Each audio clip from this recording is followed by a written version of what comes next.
세계의 역사는요, BC와 AD로 나누어집니다. BC는 Before Christ죠. 예수 탄생 이전을 말을 해요. 그리고 AD는 아노 도미니, 예수 탄생 이후를 이야기를 합니다. 그래서 올해가 2025년, 서기 2025년이란 말은 예수님이 탄생하신 지 2025년이 되는 해라는 의미가 있는 겁니다. 그런데 세계 역사만 그러는 것이 아니라 우리 개인의 일생도 살펴보면요, BC와 AD로 나눌 수가 있다라는 거예요. 그게 무슨 말이냐면 예수님이 내 이 마음에, 내 인생에, 내 삶에 오시기 전의 삶인 BC가 있다라는 거예요. 그리고 예수님이 내 인생에 찾아오시고 개입하신 이후의 삶인 AD가 있다라는 겁니다. 오늘 로마서를 기록하고 있는 이 사도 바울의 삶도요, BC와 AD가요, 저 명확하게 구별됩니다. 자신의 삶의, 이 사도 바울의 삶의 분기점은 어디였냐면요, 다메섹 도상이었습니다. 예수 믿는 자들을 잡으러 가는 그 길 위에서요, 부활하신 예수님을 만납니다. 그리고 사도 바울의 이 삶은요, 그의 삶은 이전과 후가 완전히 구별이 되더라는 것이죠. 그래서 바울이 어떻게 이야기를 하냐면 빌립보서 3장에서 이렇게 이야기를 합니다. 빌립보서 3장 4절에서 먼저 우리 6절 말씀 함께 읽어볼게요.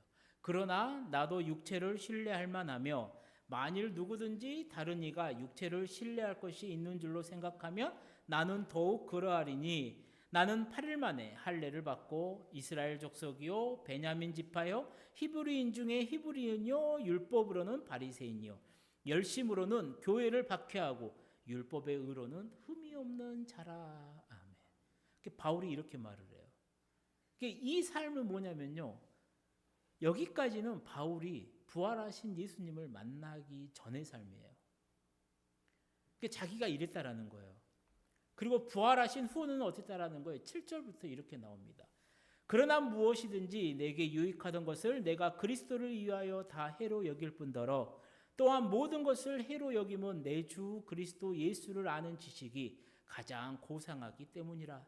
내가 그를 위하여 모든 것을 잃어버리고 배설물로 여김은 그리스도를 얻고 그 안에서 발견되려 함이니 내가 가진 의는 율법에서 난 것이 아니요 오직 그리스도를 믿음으로 말미암은 것이니 곧 믿음으로 하나님께로부터 난 의라. 아멘.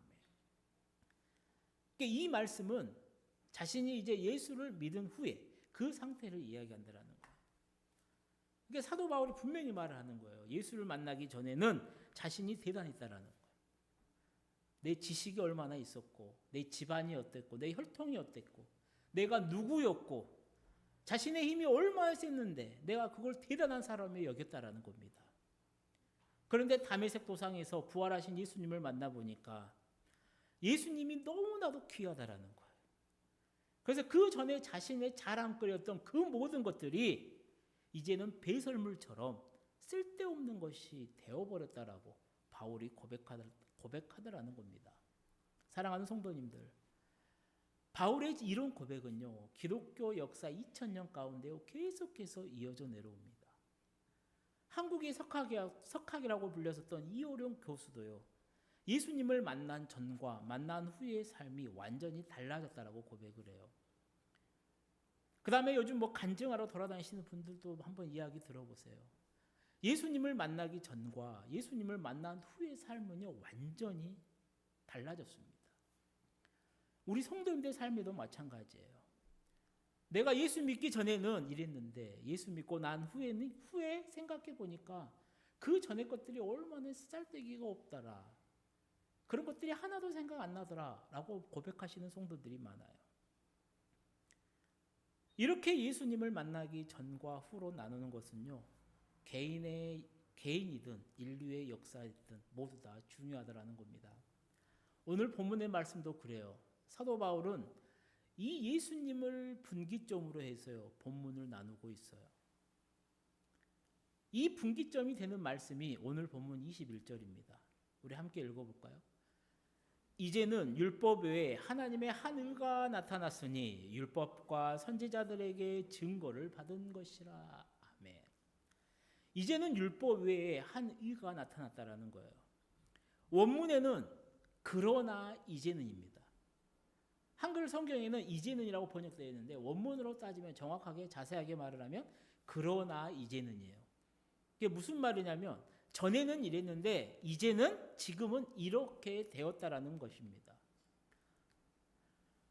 우리는 그동안 로마서 1장, 2장 그리고 3장 이 절반까지 지켜봤어요.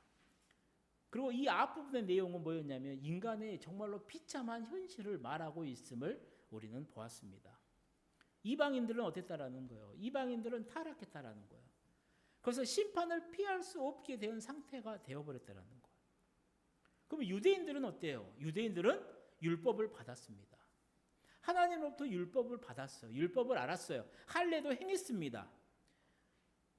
분명히 이방인들에 비해서 뛰어난 점들이 훨씬 많이 있었어요.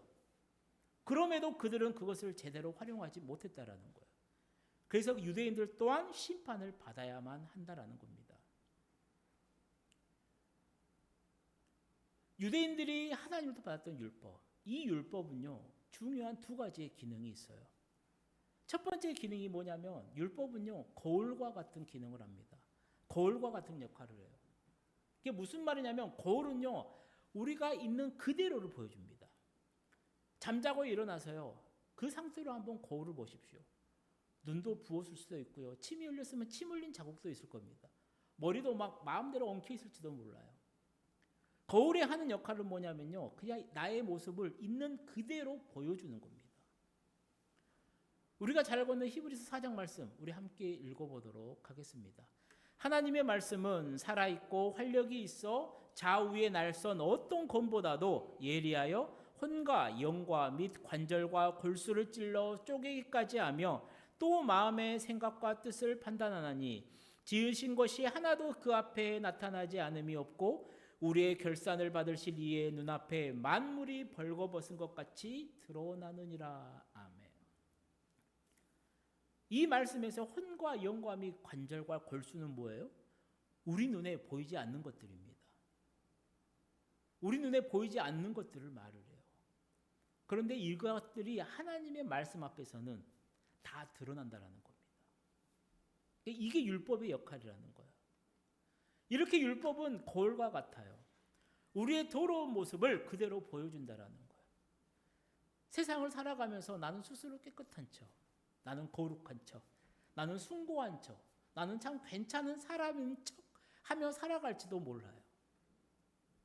그런데 그러한 나의 모습이 내 안에 꼭꼭 숨겨왔었던 남한테는 절대로 보여줄 수 없었던 그 감추었던 사실이 하나님의 말씀 앞에 딱 서는 순간 어떻게 된다라는 거예요. 그 더러운 부분들이 다 드러난다라는 거예요. 그게 율법의 역할이라는 겁니다. 우리가 한 가지 알아야 될 게 뭐예요? 거울의 기능은 그냥 너 이렇게 더러운 놈이야. 너 이제 씻어야 돼. 라고 보여주고 생각하게 만들어준다라는 거예요. 그러면 씻겨주는 기능은 누가 하느냐? 바로 성령님, 예수님의 보혈의 피가 한다라는 것이죠. 두 번째 율법의 역할은 뭐냐면요. 검사와 같은 역할을 해요. 검사. 지금 우리나라는 참 이 검찰 문제로 많이 시끄럽습니다. 많이 충돌도 일어나요. 그런 걸 말하고 싶은 게 아니라 검사가 하는 일이 무엇이냐면요. 죄가 있는 사람을 수사해요. 그리고 이 사람은 이런 죄가 있으니까 이런 형벌을 가해달라고 기소하는 역할을 하는 겁니다. 즉 율법이 하는 일도 무엇이냐면요. 우리의 죄, 감추었던 그 죄를 드러나게 한다는 거예요. 그래서 이 사람은 형벌을 마땅한 사람이라는 거예요. 이렇게 죄인이라는 거예요. 이 사람은 이런 죄인이니까 이런 형벌을 꼭 받아야 됩니다. 이 사람은 지옥 가야 됩니다. 라고 하나님한테 이렇게 기소하는 역할을 이 율법이 한다라는 거예요. 당연히 변호사의 역할은 우리 성령님이 하시죠. 사실 하나님께서요. 처음 시내산에서 이스라엘 백성들에게 이 율법을 주실 때는 어땠냐면 이미 이스라엘 백성들이 구원받은 백성이었습니다. 구원을 받았어요. 그러면 구원받은 백성답게 이제 너희는 앞으로 이렇게 살아야 돼. 그런 의미로 주셨어요. 특권인 겁니다. 구원받은 백성들이 구원받은 백성으로서 살아갈 수 있는 법, 그게 바로 율법이라는 거예요. 그런데 그들이 그것을 제대로 활용하지 못했어요. 그러다 보니까 어떻게 해요? 그들이 하나님으로부터 받았던 이 율법이 오히려 자신들을 정죄하는 도구가 되어버렸다는 겁니다. 오늘 본문 19절에서 20절 말씀이 바로 이 율법에 대해서, 이 율법의 기능에 대해서 말씀하고 있어요. 그래서 로마서의 서론이라고 할 수 있는 로마서 1장 18절부터 로마서 3장 본문 20절까지, 여기까지 총 결론은 무엇이냐면요, 이방인도 유대인도 모두 다 죄를 범했기에 이제 더 이상 그들에게는 희망이 없다라는 겁니다. 바울이 이 말씀을 해요. 이 말을 하고 있는 겁니다. 그리고 나서 이어지는 21절의 말씀에서 이제 반전의 말씀을 시작을 하더라는 것이죠. 이 반전의 말씀이 이제 로마서 5장 21절까지 쭉 나옵니다. 그리고 주제는 뭐냐면 딱 한마디예요. 하나님의 은혜입니다. 정말로 비참한 인생, 정말로 구제불능인 인생을 하나님이 불쌍히 여겨주셨다라는 거예요. 그래서 하나님이 은혜를 베풀어 주셨다라는 거예요. 그래서 하나님이 그 인생을 구원해 주셨다라는 겁니다.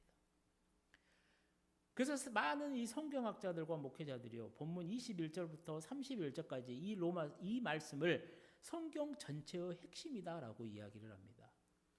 그리고 오늘 본문 21절에서 24절 말씀은 그리스도인이라면 꼭 암송해야 될 말씀이다라고 말을 해요. 우리 오늘 본문 21절 말씀을 다시 한번 읽어보도록 하겠습니다. 이제는 율법 외에 하나님의 한 일가 나타났으니 율법과 선지자들에게 증거를 받은 것이라. 아멘. 이게 누구든지 하나님의 말씀으로 깨달음을 얻어요. 어떤 깨달음? 내가 죄인이다라는 것을 깨달으면 이제 주목해야 될 게 뭐냐면 한 가지가 나타난다라는 거예요. 그게 바로 하나님의 의라는 겁니다. 하나님의 의가 나타난다는 거예요. 그러면 하나님의 의가 무엇이냐라는 것이죠. 우리 본문 22절 말씀을 함께 읽어보도록 하겠습니다. 곧 예수 그리스도를 믿음으로 말미암아 모든 믿는 자에게 미치는 하나님의 의니 차별이 없느니라. 아멘. 여기에서 말하는, 본문에서 말하는 하나님의 의는 무엇이냐면요, 우리가 이미 봤어요. 로마서를 읽으면서요, 꼭 염두에 두고 있어야 될 말씀이 뭐냐면 로마서 1장 16절에서 17절 말씀입니다. 거기서 말하는 이신칭의를 이야기를 해요. 하나님의 의는. 우리 로마서 1장 말씀 다시 한번 읽어보도록 하겠습니다. 내가 복음을 부끄러워하지 아니하노니 이 복음은 모두 믿는 자에게 구원을 주시는 하나님의 능력이 됨이라. 먼저는 유대인에게요, 그리고 헬라인에게로다. 복음에는 하나님의 의가 나타나서 믿음으로 믿음에 이르게 하나니 기록된 바 오직 의인은 믿음으로 말미암아 살리라 함과 같으니라. 아멘. 세상 누구든지요, 세상 어떤 사람이든지요, 예수 그리스도를 믿는 사람은 하나님께서 의롭게 여겨 주신다라는 말씀이죠. 하나님은 차별이 없다라는 겁니다. 2020년이었죠. 영국 성공회 최고 성직자가요, 지난 70년간 이 성공회가 흑인과 아시아인 또 소수 민족들을 차별해 왔음을 공식적으로 사과했습니다. 이게 무슨 말이냐면요, 사람은 사람을 차별해요. 빈부로 차별하고요, 학력으로 차별합니다. 또 해외만 나가도요, 피부 색깔로 엄청나게 차별을 해요. 심지어 모든 사람이 하나님 안에서 형제 자매라고 하는 이 종교계도요, 종교계도 피부 색깔로 차별했다라는 것을 사과할 정도예요. 하지만 하나님은요, 차별하지 않으신다라는 겁니다. 하나님은 부자이든 가난한 사람이든 건강한 사람이든 병든 자이든 배운 사람이든 못 배운 사람이든 차별하지 않으시고요, 어떤 사람들은 예수를 내 구주로 믿는 모든 사람들을 의롭게 해 주신다라고 성경은 말씀한다라는 겁니다. 그러니 하나님에 대한 믿음을 더 가지십시오. 왜 나만 이렇게 힘든가? 아닙니다. 하나님은 차별하지 않으세요.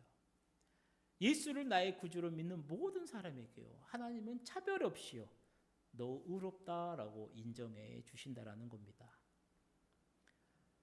그리고 이어지는 24절에서 26절까지요. 예수 십자가의 죽으심에 담긴 세 가지의 은혜에 대해서 이제 말씀을 하는 겁니다. 첫 번째가 뭐냐면요, 속량의 은혜예요. 속량의 은혜. 우리 오늘 본문 24절 말씀을 함께 읽어보도록 하겠습니다. 그리스도 예수 안에 있는 속량으로 말미암아 하나님의 은혜로 값없이 의롭다 하심을 얻은 자 되었느니라. 아멘. 여기서 속량이라는 단어는요, 그냥 개역 한글판에서는 예전에는 그냥 구속이라고 있었습니다. 이게 속량, 구속, 이 뜻이 무엇이냐면 노예 시장에서 노예를 사요. 노예 시장에서 이 노예 그 값을 주고 삽니다. 그러면 이제 노예 판 사람이 노예 증서를 주잖아요. 그 증서를 찢는 겁니다. 노예 증서를 찢었다는 것은 뭐냐면 이 노예였던 사람이 이제는 노예가 아니라는 겁니다. 그게 속량이에요. 노예 시장에서 노예를 산 뒤 노예 증서를 찢고 그 노예에게 자유를 주는 것, 그게 바로 속량이라는 거예요. 우리가 잘 아는 것처럼 죄의 삭은 사망입니다. 우리는 이미 죄를 범했어요. 그 죄값으로 말미암아 우리는 당연히 죽어야 마땅합니다. 그런데 예수님이 세상에 오셨어요. 우리가 치러야 될 죄값을 대신 십자가에서 치르십니다. 그러므로 우리의 죄를 사해 주셨다라는 거예요. 옛날 주일학교에서 선생님들이요, 좀 이 구원에 관한 이야기를 할 때 참 이런 예화를 많이 썼어요. 옛날 어느 나라에 선한 왕이 살았다라는 거예요. 참 백성들로부터 이렇게 존경을 받았던 왕이에요. 그래서 나라가 참 평안했어요. 그런데 백성들이 자꾸만 이런 성범죄라든가 죄를 짓는다라는 거예요. 그래서 어떻게 하면 좋을까? 좀 강하게 엄벌을 해서 백성들이 죄를 짓지 말도록 해야겠다. 그래서 어떤 법을 공포를 하냐면 누구든지 성범죄, 성적인 죄를 범하면 그의 두 눈을 뽑아버릴 것이다라고 말을 해요. 그런데 가장 먼저 그 법에 걸린 사람이 누구였냐면 왕의 하나뿐인 아들이었다라는 겁니다. 임금이 만든 법대로 하게 되면요, 이 왕자의 두 눈은 뽑혀야 돼요. 근데 문제는 뭐예요? 왕이 하나밖에 없는 아들이라는 거예요. 이 왕자가 두 눈이 뽑히면 어떻게 나라를 돌보겠냐고요. 그때부터 이제 고민을 하는 겁니다. 그러다 문득 한 가지의 생각을 떠올라요. 그게 뭐냐면 아들의 눈 하나, 자신의 눈 하나. 이렇게 두 개가 되면요, 한꺼번에 해결할 수 있다라는 생각이 든다라는 겁니다. 그래서 법은 법대로 행하고 아들의 법은 아들이 그 지은 죄는 또 죄값대로 해결할 수 있겠다라는 생각을 했다라는 겁니다. 그리고 실행을 했다라는 그러한 예화예요. 이 이야기를 딱 들으면요, 많은 감동을 주죠. 하지만 문제는 딱 하나가 있습니다. 뭐냐면 구원의 감격이 어떤 건지를 우리에게 알려주기는 하지만요, 완벽한 이 구원의 감격은 알려주지 못한다라는 거예요. 왕자는 한 눈이 뽑혀서요, 죄 문제 해결을 받았습니다. 하지만 우리는 구원받기 위해 우리가 한 것은 하나도 없다라는 거예요. 우리가 구원받기 위해서 한 것은 하나도 없어요. 그저 예수 그리스도가요, 우리를 위해 돌아가신 그 십자가 사역을 믿는 것, 그거 하나로요, 우리는 죄의 용서를 받았다라는 겁니다. 그게 십자가의 은혜입니다. 속량의 은혜. 두 번째는 뭐냐면요, 화목제물의 은혜입니다. 우리 본문 25절 말씀을 함께 읽어보도록 하겠습니다. 이 예수를 하나님이 그의 피로써 믿음으로 말미암는 화목제물로 세우셨으니 이는 하나님께서 길이 참으시는 중에 전에 지은 죄를 관과하심으로 자기의 의로우심을 나타내려 하심이니. 아멘. 여기서 제물이라고 하는 단어가 나와요. 제물, 화목제물. 이 제사의 혜택을 입는 사람의 입장에서 보면요, 이 단어는 참 좋아요. 고상한 단어입니다. 그런데 반대로 이 제물로 바쳐지는 입장에서는요, 정말로 끔찍한 단어가 바로 이 제물이라고 하는 단어죠. 한번 제물이 동물일 경우를 생각을 해보세요. 이 살아있는 동물, 흠이 없는 동물을 죽여야 됩니다. 마지막 피 한 방울까지도 다 뿌려요. 가죽을 벗기고요, 박을 띄고요, 살을 찢습니다. 그 다음에는 불로 태워요. 이게 무슨 말이냐면 예수님이 이런 화목제물이 되셨다라는 거예요. 그리고 중요한 화목제물의 역할이 있어요. 그게 뭐냐면 하나님께 드릴 거, 제사장일 때 바칠 것을 제외하고는요, 제사를 드리는 자들의 목도 주어집니다. 그게 무엇이냐면 정해진 시간 안에 이웃과 함께 이 제물을 먹어야 된다라는 거예요. 이 의식을 통해서요, 하나님과 인간과의 관계가 회복이 돼요. 그리고 서로 이 제물을 나눔으로써요, 인간 간의 이 관계가 회복된다라는 겁니다. 즉 화목 제물의 은혜가 무엇이냐면 예수님의 십자가의 사역으로 인해서요, 하나님과 우리 관계가 화목이 되었다라는 거예요. 그리고 예수 그리스도를 믿음으로요, 믿는 사람들끼리 인간과 우리와 이웃이 화목해 되었다라는 거예요. 즉 이 예수님의 사역 때문에요, 우리의 죄는 하나님이 대수롭지 않게 그냥 넘겨버린다라는 겁니다. 그것을 본문에서는 관과했다라고 해요. 관과, 넘겼다라는 거예요. 구약 성경을 따지면 어떻게 돼요? 유월절 어린 양의 피가요, 유월절 어린 양의 피가 발려있는 이 히브리인의 집에는요, 죽음의 사자가 건너뛰었다라는 겁니다. 그 집에 죄가 있어요? 아니요. 죄가 있어도요, 그 앞에 피가 발려있으면요, 그냥 넘어갔다니까요. 그게 바로 화목제물의 은혜라는 겁니다. 세 번째 은혜가 뭐냐면 의롭게 하시는 은혜예요. 우리 본문 26절 말씀을 함께 읽어보도록 하겠습니다. 곧 이때 자기의 의로우심을 나타내사 자기도 의로우시며 또한 예수 믿는 자를 의롭다 하려 하심이라. 아멘. 십자가에서 죽으신 예수님이 의로우셨어요. 그리고 그 의로우심으로 우리에게 의의 옷을 입혀주셨는데 하나님이 우리를 그것을 보고 의롭다라고 인정해 준다라는 거예요. 이게 무슨 말이냐면 법정에서 판사가 재판을 하잖아요. 피고 원고 이야기를 다 듣습니다. 그리고 법리대로 결정을 해요. 그리고 선고를 내립니다. 무죄 선고를 내려요. 무죄 선고를 내려요. 근데 피고가 비록 좀 의심스러운 점이 남아 있어요. 그럼에도 판사가 무죄를 선언을 하면요, 혐의가 없는 사람이 돼요. 그냥 풀려나는 겁니다. 아니 저 사람 진짜 못됐는데, 저 사람 진짜 안 되는데, 그래도 법원에서 판사가요, 아니 이거 잘못됐어, 석방, 무죄 하면은요, 그 피고는요, 그 선고를 받은 날로부터 이제 자유의 몸이 되더라는 겁니다. 바로 이 은혜예요. 예수님의 의를 보세요. 예수님이 의로우셨어요. 하나님이 예수님의 의를 봤어요. 그래서 그 예수를 믿는 우리를요, 하나님이 의롭게 여겨주신다라는 거예요. 내가 잘해서, 내가 정말로 열심히 살아서, 깨끗하게 살아서, 좋은 일 많이 해서, 아니요, 그게 아니라 의로운 일을 행하신 예수 그리스도를 내가 믿음으로 하나님은 나를 의롭게 여겨주신다라는 겁니다. 사랑하는 성도님들, 죄를 보면서 아무 희망이 없는 우리를 구원하시기 위해요, 예수님이 오셨습니다. 그리고 십자가를 지셨어요. 십자가에서 죽으셨고요, 부활하셨다라는 겁니다. 그리고 이 예수 그리스도, 이 예수를 믿기만 하면요, 오늘 본문에서 바울이 이야기하고 있는 속량의 은혜, 화목제물의 은혜, 의롭게 하시는 은혜를 우리는 누리게 되더라는 겁니다. 그리고 우리는 이미 예수 그리스도를 만났고요, 이 은혜를 지금 누리고 있다라는 것이죠. 이제 말씀을 마치려고 합니다.